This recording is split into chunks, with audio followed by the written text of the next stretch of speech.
Hey there, welcome back.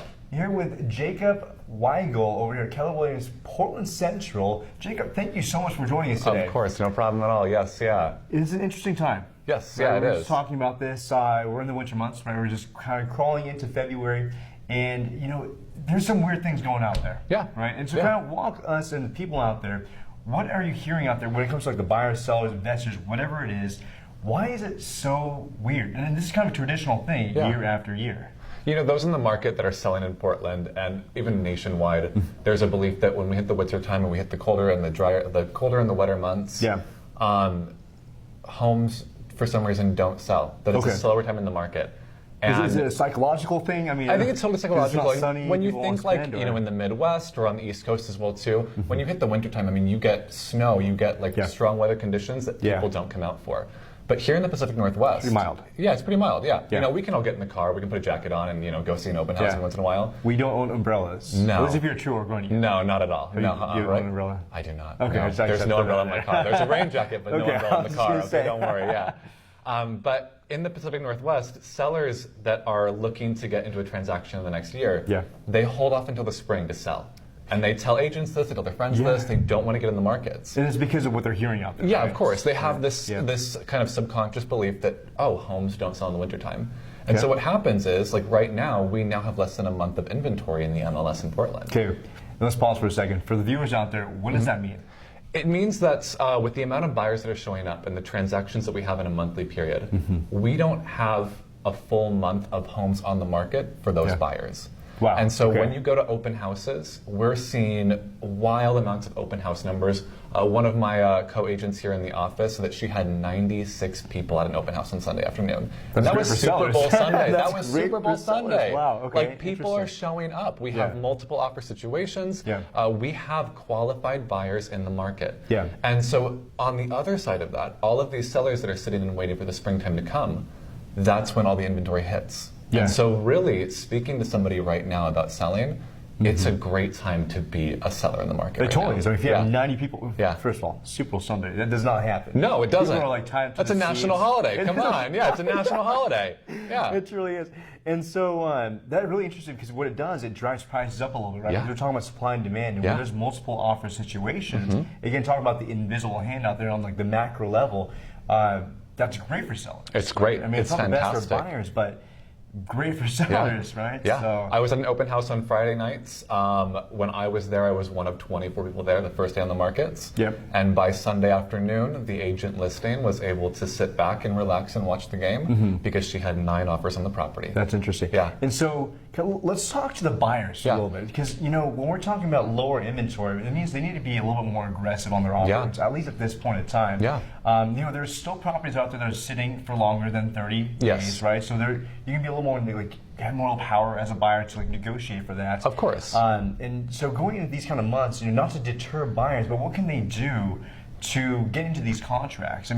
Best foot forwards. What have you seen out there? Best foot forward. Something that I like to utilize as a buyer's agent is I have, especially my first-time home buyers, write a letter to the seller. Work on the emotions.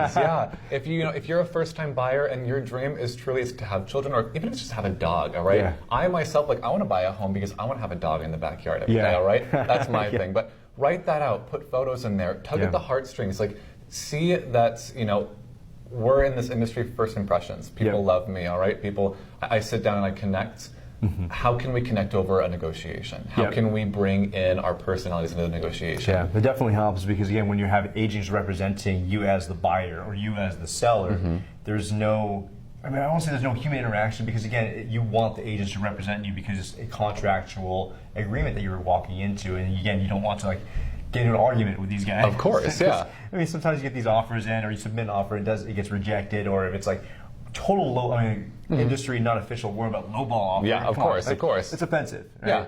And so it's good to have that extra touch because what you're doing is you're personifying yourself as a buyer to these sellers, and then again pulling on the heartstrings to get them to accept your offer. Because I've seen that happen in the past too. And I think we had one transaction where the same thing. It was just a very, very similar offer, but they lean towards your buyer because of that letter that you added in there. If you have 2 buyers that on paper have very, very similar offers in hand, even if there's $1,000 in difference as well too on paper, it may be, you don't know what that seller or that seller's agent is going through. Yeah. That letter may be the reason that they pick yours over a really similar negotiation offer as well too. Absolutely. And so presenting that forward, timeliness, following the guidelines as well too, the seller agent has put out in contact and in timeline for receiving offers. Yeah.